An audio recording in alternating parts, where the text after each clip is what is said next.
Bom dia. Bom dia, boa tarde já, né? Obrigada pela presença de todos e todas aqui, muito prazer. Eu sou a Carol Campos, eu sou educadora e hoje a gente vai conversar um pouco sobre trauma, para que a gente possa falar um pouco mais sobre isso. A primeira coisa que eu quero dizer para vocês é que os slides vão ser enviados para vocês, fiquem tranquilos, vocês vão ter acesso, então, se não quiser tirar foto, tá tudo bem, vocês vão ter acesso a todo o material, tá?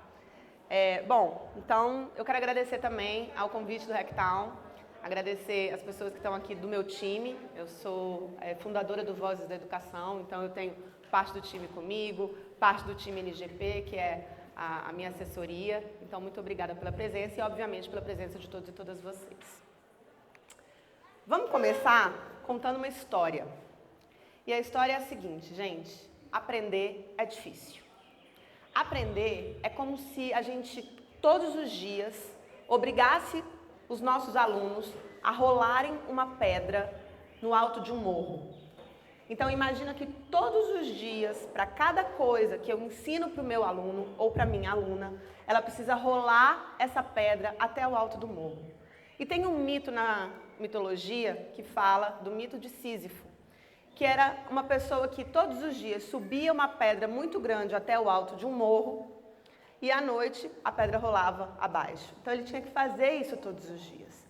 O conceito de aprendizagem é muito parecido com isso, porque a gente precisa rolar essa pedra no alto do morro. Tem gente que rola essa pedra com muita facilidade, porque às vezes a pedra dessa pessoa é pequena e aí ela consegue rolar com mais facilidade. Mas tem gente que tem muita dificuldade de rolar essa pedra, porque essa pedra pode ser muito pesada. E a pedra pode ser muito pesada pelas circunstâncias que estão na vida dessa pessoa. Ou pela forma como essa pessoa aprende. Ou por quem está ensinando para essa pessoa. Então, o jeito em que a gente vai aprender conta muito para a nossa aprendizagem. Bom, se aprender é difícil, eu preciso enxergar o meu aluno para além do meu aluno. Significa dizer mais ou menos que todos nós, todo mundo aqui, tá? Eu inclusive, a gente tem uma mochilinha que a gente carrega. Essa mochilinha ela é invisível. Dentro dessa mochila, a gente tem as nossas vivências. A gente tem dentro dessa mochila coisas boas e coisas ruins que aconteceram na nossa vida. Muitas vezes a gente não quer nem olhar para a nossa mochila, mas ela existe. E essa mochila, ela vai existir desde crianças muito pequenas até pessoas mais maduras, muito maduras. Essa mochila, para alguns, pode ser muito pesada. Essa mochila, para outros, pode ser mais leve. O fato é, todo mundo tem uma mochila. Talvez nesse momento vocês estejam se perguntando, o que a escola tem a ver com isso? E a minha resposta é, tudo. Por quê? Eu preciso, no momento em que eu estou educando o meu aluno, apenas entender uma coisa: ele tem uma mochila. Muitas vezes, essa mochila desse meu aluno, por ser invisível, eu não consigo saber o que tem lá dentro, mas eu fico curioso. E eu fico querendo descobrir por que o menino está desse jeito. Mas será que eu preciso? Porque, na verdade, enquanto educador, eu preciso ensinar meu componente, né? Preciso ensinar matemática, português, geografia, história. É para isso que eu me formei educadora, Não para ficar olhando mochila invisível de menino. Só que o grande problema é que a gente enxerga o nosso aluno em alguns lugares. Então, quando eu penso no meu aluno, é como se eu estivesse pensando no iceberg. Existem coisas do meu aluno que eu consigo enxergar. Por exemplo, nota baixa. Consigo enxergar nota baixa. Existem coisas do meu aluno que eu consigo enxergar, como, por exemplo, comportamento inadequado. Gritou, fez bagunça, não se comportou corretamente. Eu consigo ver. Eu consigo ver o aluno, por exemplo, que me xinga. E eu não só consigo ver, hein? Mas isso me revolta, porque ele está me xingando e isso é uma falta de respeito. Eu consigo, por exemplo, entender que alguns alunos não têm nenhuma atenção naquilo que eu estou falando. E parece que eu falo, e o aluno não está se importando comigo.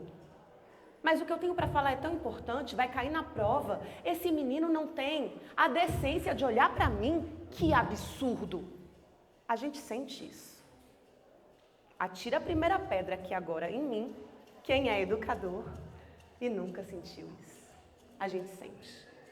Mas eu queria dizer para vocês uma coisa. Isso é quando eu olho o que está em cima do iceberg. É o que aparece.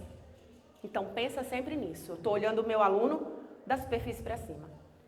Se eu olhar o meu aluno da superfície para baixo, talvez algumas coisas passem a fazer sentido. Por exemplo, eu tive um aluno que ele era a alegria da turma. Sabe aquele menino bacana? Legal, gente boa, brincalhão, que sempre fazia uma piada, uma tirada. Quem tem esse aluno aqui em sala de aula? Levanta a mão. Muito bem. Eu também tive esse aluno. Igor, nome dele. Igor era um menino maravilhoso. Um dia eu entrei em sala de aula, Igor estava daquele jeito. Eu até trouxe o meu capuz, o pessoal ali da técnica vai ficar chateado que vai mexer no microfone. Mas Igor estava assim, ó. Conhecem quem faz isso? E aí, tem gente me olhando ali. Eu acho que tá tendo alguma sintonia. Igor, então, baixou a cabeça, não deu uma palavra. Achei estranho. No dia seguinte, mesma coisa. Eu falei, ei, você tá com raiva? Você tá bravo? Não vai tirar piada comigo hoje? Ele nem se mexeu. Na terceira aula, eu falei, vem aqui que eu quero falar com você. E ele respondeu, eu não vou falar com você. Some da minha frente. E ali, eu tive a certeza absoluta que estava acontecendo alguma coisa na vida do Igor. Eu não tinha ideia do que era. Não tinha que saber o que era. Mas eu sabia que tinha alguma coisa. Percebe? A gente sabe. A gente conhece. A gente sabe quem é o nosso aluno. E aí, a sorte, não é sempre que tem isso, mas tinha uma psicóloga na escola. Eu liguei para ela e falei, professora, enquanto eu estiver em aula, eu vou mandar o Igor para a sua sala. Está acontecendo alguma coisa com ele. E ela falou, beleza, manda. Cheguei em sala de aula, falei, na chamada, ele só levantou a mão. Falei, Igor, vem cá, vai lá na sala da professora Cristina? Não vou. E aí eu falei, eu não estou pedindo. Vai na sala da professora Cristina, ela quer falar com você. Eu não vou conversar com ela. E aí eu virei para ele e falei assim, então tá bom, a gente vai fazer uma nova atividade aqui na sala e quem não fizer o que eu peço vai perder ponto. Então eu vou ter que tirar um ponto seu. Ele falou, pode tirar. E aí eu falei, então tá bom. Chamei ele num canto e falei, eu preciso que você vá para a sala dela agora. E ele foi com muita raiva e muitos xingamentos. E não foi fácil, mas ele foi. Terminei de dar minha aula. Quando eu saí da sala, Igor vem correndo no corredor, me abraça, chorando. E chorou, chorou, chorou, chorou. E o que eu fiz? Abracei. Abracei aquele menino. Abracei aquele menino como se nada mais na vida importasse, porque nada mais importa numa situação dessa. E eu só abracei o Igor. Eu não fazia ideia do que estava acontecendo na vida dele, mas eu sabia o que eu estava vendo. E eu estava vendo um comportamento que não era o meu aluno. Quando eu saí da escola, eu recebi a ligação da professora Cristina, que era psicóloga, e ela falou para mim, ele estava com ideação suicida. Ele descobriu que o pai cometeu suicídio e passou a ter sentimentos assim. Que bom que a gente conseguiu acolher e agora ele vai ser encaminhado para tratamento. Por que eu estou contando essa história do Igor? Para mostrar para vocês que enquanto professor, enquanto professora, eu não preciso saber o que está acontecendo na vida do menino, mas existem situações que acontecem na vida desse aluno. E essas situações podem ser divórcio, pode ser uma negligência física. Negligência física, por exemplo, é uma coisa super comum, tá? Negligência física é quando a criança está doente, o adolescente está doente e não recebe medicação dos pais, por exemplo. Ou quando a criança está com fome e ninguém liga, não, depois eu te dou comida. Tem uma outra negligência física muito comum, que é, professora, posso beber água? Não. Isso é uma negligência física. O que significa dizer que negligências são coisas muito comuns, muito simples e muito perpetuadas no nosso dia a dia dentro da escola, mas a gente não sabe. Violência doméstica, então quando aquele aluno apanha ou quando ele vê alguém apanhar dentro da casa dele, também é um tipo de situação que está embaixo do iceberg, que pode estar acontecendo na vida desse aluno. Abuso psicológico, fome, um pai ou uma mãe que perdeu o emprego e está desempregado, preocupado, tenso, não sabe como vai fazer as coisas, não sabe como vai colocar comida em cima da mesa. Bullying, cyberbullying, tantas violências diárias e continuadas que os nossos alunos vivenciam todos os dias. Abuso sexual. Tudo isso e mais outras tantas é o que a gente chama de experiências adversas na infância. O conceito de experiências adversas na infância é um conceito que surge mais ou menos ali no final da década de 90, mais precisamente em 1998, por dois médicos que estavam na época estudando sobre diabetes e obesidade. Eles queriam entender por que é que determinadas pessoas, quando elas perdiam muito peso, em dado momento elas voltavam a engordar. E ao entender, e ao estudar sobre isso, eles começaram a perceber que nada fazia sentido. Então, alguém é sedentário, outra pessoa não é. Uma pessoa é fumante, outra pessoa não é. Nada fazia sentido. Então, eles resolveram fazer um questionário sobre como foi a infância dessas pessoas. E o que eles descobriram? Eles descobriram que existem experiências que são adversas que a gente vivencia na nossa infância e essas experiências são simples, são comuns e fazem parte do dia a dia. Eu vivi, vocês viveram. Só que quando a gente vive 4 ou mais dessas experiências, por exemplo, essas experiências podem colocar a gente em risco biológico. Ou seja, eu posso ter mais doenças por causa disso, eu posso ter mais dificuldade de aprendizagem por causa disso, eu posso ter mais dificuldade de me comportar de forma adequada por causa disso. Então, o estudo das experiências adversas na infância começou a mostrar pra gente que determinadas situações são potencialmente traumáticas. É por isso que o trauma interfere na escola.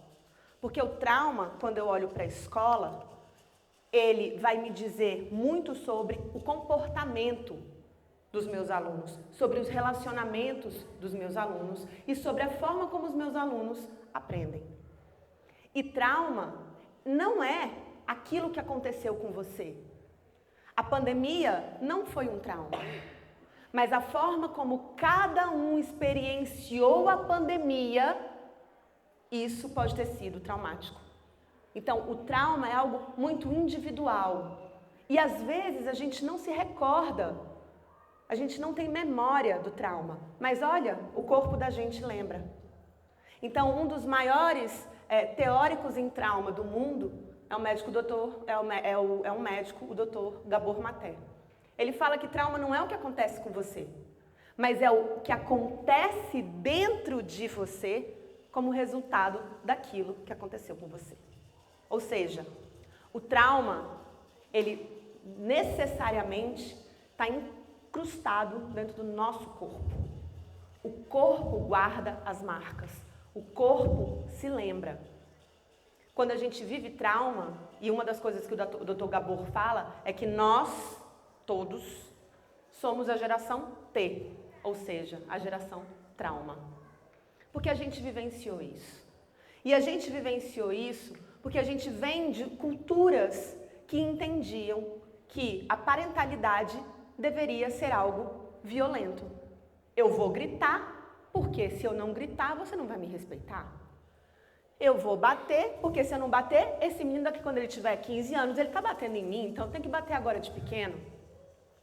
Era assim que as nossas mães, as nossas avós e as nossas tias nos criaram. E elas não fizeram isso porque elas eram más, ou porque elas não nos amavam. Elas fizeram isso porque fizeram isso com elas. As mães, as tias e as avós delas fizeram isso com elas. E a gente foi perpetuando essa forma de criar. Na escola não é diferente. A gente também tem microviolências diárias na escola. A escola é um ambiente em que muitas vezes a gente escuta coisas do tipo: a escola foi o lugar em que eu mais sofri. Ou, qual é o melhor momento da escola para você? Na hora que eu vou embora. Ou, qual é o horário que você mais gosta da escola? O recreio.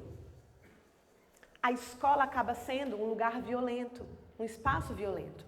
Porque a gente acha que educar tem a ver com poder, com violência. Quando, na verdade, a gente está descobrindo pela ciência do trauma que educar tem a ver com amor. Educar tem a ver com afeto. Educar tem a ver com acolhimento. E Paulo Freire já falava pra gente que educação se faz com amor. A grande diferença é que agora, desde que a ciência do trauma começou realmente a trazer frutos e insumos, a gente tem entendido que agora a gente só consegue educar se for pelo amor. Sabe por quê? Porque para a criança e para o adolescente que vivenciam traumas, a gente vai ter problema de comportamento, de relacionamento e de aprendizagem. Por exemplo, a criança que tem um comportamento reativo, impulsivo, desafiador, pode investigar. Deve ter alguma coisa dentro daquela mochilinha ali que está impedindo essa criança de ser uma criança que a gente consegue lidar melhor. Eu preciso abrir a mochila do trauma? Não. Eu só preciso lembrar, tem alguma coisa dentro dessa mochila. E acolher essa criança. E acolher esse adolescente. Eu também tenho um outro tipo de comportamento muito comum na escola. Aquele aluno que é extremamente desconfiado. Não confia em ninguém, não quer conversa com adulto. Aquele aluno que fica muito resistente a qualquer tipo de vínculo. Ou o oposto. Aquele aluno que eu mal olho para ele, ele já gruda em mim. Já colou em mim. Prof, eu te amo. Os extremos são preocupantes. Enquanto educador, o que a gente faz? Acolhe. Mais nada. Tudo isso aqui é para a gente entender que a ciência está mostrando para a gente que enquanto a gente não coloca o amor na centralidade da nossa vida e do nosso fazer docente, como diria Bell Hooks, a gente não vai conseguir dar o nosso melhor para os nossos alunos. Eu preciso ser uma educadora amorosa, mas eu não vou trabalhar por amor. É muito diferente. Eu vou trabalhar com amor. Percebe? Trabalhar com amor, lindo. Trabalhar por amor, não. Nós somos profissionais. A gente merece respeito. Outro ponto é a dificuldade. Crianças que experienciaram até pelo menos 4 experiências adversas na infância, têm 32 vezes mais dificuldade de aprender. Lembra da bola, de empurrar a bola? A criança que viveu experiências adversas na infância, ela vai ter uma bola mais pesada e ela vai ter uma bola maior para ela empurrar morro acima todos os dias. Como é que a gente quer que esses meninos aprendam se eu não criar vínculo afetivo com esse meu aluno? Ele vai aprender? Não. Ele vai ter uma dificuldade imensa. Eu vou ter uma dificuldade imensa, um desgaste imenso. Vou me irritar, vou me cansar, vou me chatear. E o meu desgaste, que era para ser no final do ano, está vindo quando? Em março, abril. Eu tenho um professor desgastado que fala para mim, eu não suporto mais. Em abril eu falo, meu amor, acabou de começar. Antes, o desgaste dos professores era outubro, novembro. Agora é abril, gente. Por quê? Isso aqui, dentro de sala de aula, com 32 pessoas, 35, 40, é muito desgastante. Então, quando eu falo de ciência do trauma na educação, em primeiro lugar, eu estou falando para a gente ter uma sala de aula mais leve, mais tranquila, que a gente consiga estar mais inteiro dentro daquela sala de aula. E aí, agora, eu trago aqui algumas personas. Eu queria que vocês me dissessem se vocês conhecem algum desses alunos. A primeira é a Bia. A Bia está sempre pronta para bajular os professores. Ela tem 15 canetas coloridas de purpurina com cheirinho. Ela tem o caderno mais organizado da turma dela. Ela toma todas as notas. Ela chega em primeiro lugar. Ela senta, ela traz água para você e para ela. Alguém tem uma Bia dentro de sala de aula? Alguém conhece alguma Bia? Levanta a mão aí, quem conhece uma Bia, olha aí. As Bias estão por aí. Alguém já foi uma Bia? Aí a gente tem o João. João é dedicado. João quer estudar, mas João tira 2. Aí você fala, bora João, vamos. Aí João tira 2,5. E você fala, João, você não entendeu ainda? E ele fala, entendi. Aí você fala, então faz. Aí fez errado. Mas ele está dedicado, ele quer, mas ele tem dificuldade, muita dificuldade. Alguém tem um João aí na sala? Tem. Depois tem Malu. Malu é aquela criatura que você não escuta a voz. Nunca, Júlio, e eu nunca ouvi a voz de Malu. Faz a chamada, chama a Malu, ela faz assim. E depois ela deita de novo e ó, Malu.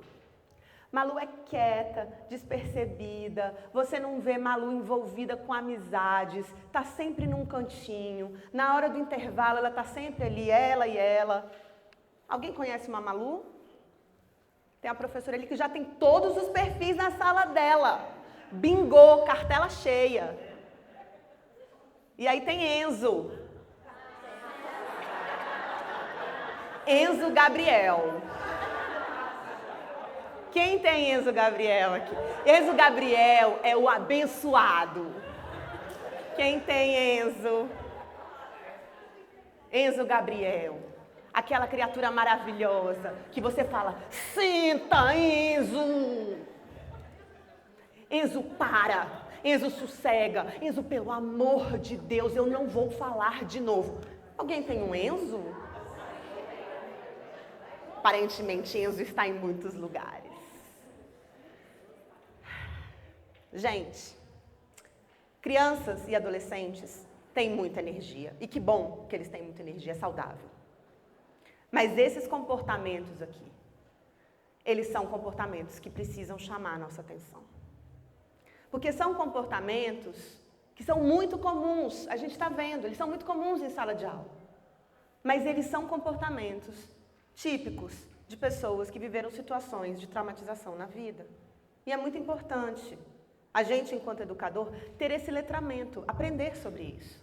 Entender que esses comportamentos não são os nossos alunos. Os nossos alunos são quem eles conseguem ser. E eu vou repetir essa frase para marcar bastante. Os nossos alunos e as nossas crianças, os nossos adolescentes, são quem eles conseguem ser. E saibam, até o menino mais desafiador, ele chega na escola e ele quer dar o melhor dele, sim. Ele quer alguém para olhar por ele, ele quer ser visto, ele quer ser acolhido e ele quer ser amado, porque o ser humano precisa vincular. É da natureza humana necessitar do vínculo. O problema é que algumas crianças e alguns adolescentes entendem que só vão conseguir vincular e ser vistos se eles forem extremamente desafiadores, violentos, agressivos, gritarem e derem show. Não é porque eles querem, mas é porque é o que eles conseguem. Faz sentido isso? Bom, A gente está falando muito dos alunos, mas agora a gente vai falar dos educadores. Porque o trauma, como eu falei no início, é uma mochila que não é exclusiva dos nossos alunos. A gente também tem as nossas.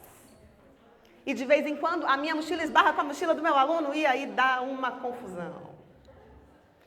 E aí a gente tem aqui alguns perfis. A gente tem a Márcia, Prof. Márcia. Prof. Márcia trabalha de olho na aposentadoria. Menos um dia. Quem já viu aqui aquela professora que chega na escola e fala assim, faltam 12 meses, 4 semanas.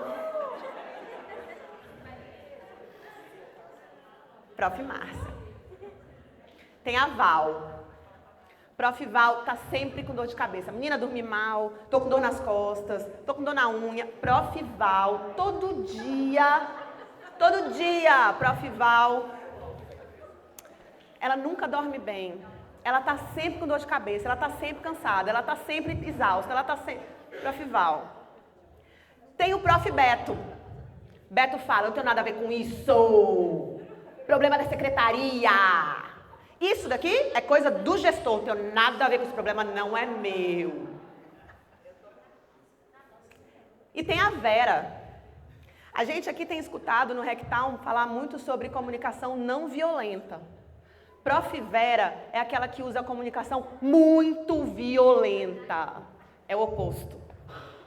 Prof. Vera sempre acha que os meninos estão fazendo de propósito, que os meninos estão desafiando. Prof. Vera... Alguém conhece essas figuras na escola? Elas existem? Isso aqui também são comportamentos típicos de pessoas que viveram traumatização. E elas estão nas escolas. E às vezes essas pessoas somos nós. Eita, que às vezes dói. E Carol, o que a gente faz, né? Então eu vou trazer para vocês aqui um videozinho. Deixa eu pedir ajuda aí, a Bia vai projetar. Volta aí, Bia. Vamos ver se vai passar. 2 minutinhos, gente.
Esse vídeo, ele basicamente é a materialização daquele ditado que fala: é preciso uma vila inteira para educar uma criança. Acho que tem duas coisas para a gente tirar daqui. A primeira é: o trauma não define ninguém. Traumas são situações pelas quais a gente passa, que são situações muito difíceis, que causam rupturas na gente e deixam marcas profundas. Mas eu não sou o meu trauma. Eu sou e eu posso ser muito mais e muito melhor do que o meu trauma. Então eu acho que essa é a primeira grande mensagem desse vídeo. E a segunda grande mensagem é que todas as vezes que eu tenho instituições, lugares, comunidades que me deem apoio, que me deem segurança, que me conectem socialmente com outras pessoas, tudo isso vai impactar positivamente o meu desenvolvimento. Enquanto humanos, a gente precisa disso. A escola é peça fundamental nesse quebra-cabeça. Porque a escola é um espaço que muitas vezes os alunos que têm vivências muito difíceis dentro de casa vão chegar. E eles vão se comportar de uma forma muito desafiadora. E eles vão testar os nossos limites ao máximo. E tudo o que eles precisam é de carinho. E muitas vezes vocês podem falar: você está trabalhando de uma forma permissiva. E eu vou dizer para vocês, existe uma diferença gigantesca entre acalmar um organismo desregulado, que está gritando e tacando as coisas em cima de você, e não dar limite. No momento do grito, no momento do piti, no momento da raiva, não adianta a gente querer falar nada com as pessoas. Enquanto a gente está brigando, enquanto a gente está gritando, adianta alguém falar: calma, para, se controla. A gente ouve? A gente não ouve. Sabe por que a gente não ouve? Porque a neurociência explica. Porque o córtex pré-frontal, que é a nossa região pensante, ele desliga nesse momento. É por isso que a gente não ouve. Com o nosso aluno, é a mesma coisa. No momento em que ele estiver descontrolado, deixa. Depois você abraça e você fala para ele: deve estar muito difícil, eu entendo. Vem cá, deixa eu te dar um abraço. Carol, mas ele fez coisas horríveis, eu vou abraçar? Vai. Depois que ele acalmou, que ele regulou, você chega e fala: agora a gente vai ter uma conversa. Aqui a gente tem limite. Determinadas coisas a gente não vai aceitar. Então nós vamos fazer um combinado. Mas eu só consigo combinar as coisas com as pessoas quando as pessoas estão reguladas. No momento da desregulação, não adianta combinar nada. Porque ela vai gritar mais e ficar com mais raiva. Então, só pra gente ir encerrando já, Bia, preciso que você me ajude aqui. Eu não estou conseguindo passar. Próximo slide aí. Opa, volta. O trauma não define. E aí, talvez vocês estejam se perguntando: o que é que eu posso fazer então? E a resposta sempre vai ser: a segurança é o principal antídoto para o trauma. O que é segurança? A gente tende a achar que segurança, especialmente dentro da escola, é botar câmera, é botar cerca. O conceito de segurança é muito diferente. O conceito de segurança, na verdade, ele engloba 4 pontos. Eu tenho a segurança física. O que é a segurança física? Quando o meu corpo está atendido, as minhas necessidades físicas.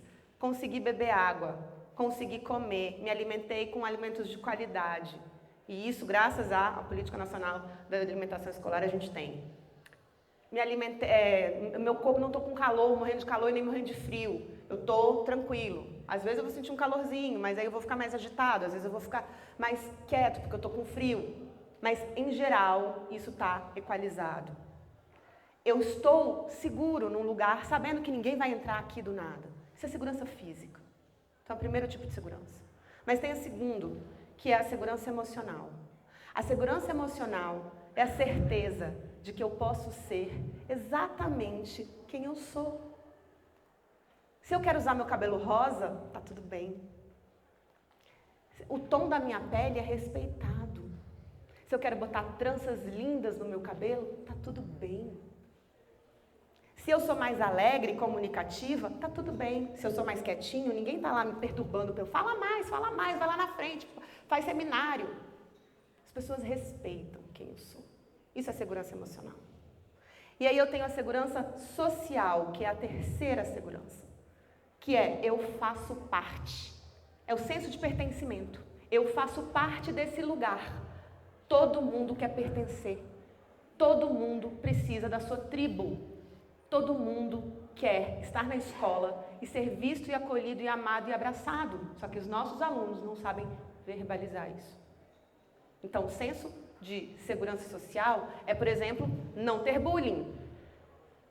Esse tipo de segurança é uma segurança muito importante. E, por fim, tem a quarta segurança que a gente quase não fala e ela é importante demais, que é a segurança acadêmica. A segurança acadêmica sou eu poder levantar a mão e falar, professora, eu não entendi. Sem ser julgado por isso. Sem que ninguém faça pouco de mim. E é também a segurança que o professor vai ter de dar a aula dele sem ser filmado, sem ser questionado. É esse vínculo, essa via de mão dupla. Porque a segurança ela é para o aluno, mas ela também é para o educador, em todos esses níveis aqui. Então, a segurança, ela realmente muda tudo. Eu convoco vocês para, no domingo, a gente fazer uma continuação dessa conversa. O nome do workshop é O Trauma não para na porta da escola.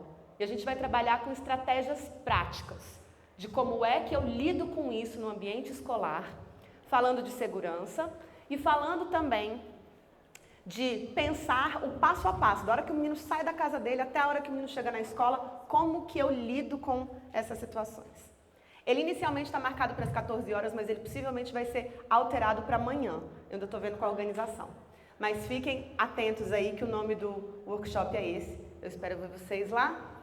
E eu quero encerrar com esse texto que ele foi erroneamente atribuído a Paulo Freire. Ele não é de Paulo Freire. É de uma professora que assistia uma palestra de Paulo Freire e ela escreveu isso durante a palestra. E ela entregou esse bilhetinho para ele no final. E fala mais ou menos assim: não se trata só de prédios, salas, quadros, programas, horários, conceitos. Escola é, sobretudo, gente.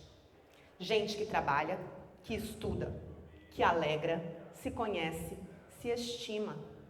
O diretor é gente, o coordenador é gente, o professor é gente, o aluno é gente, cada funcionário é gente. Muito obrigada, eu agradeço muito a participação de todos.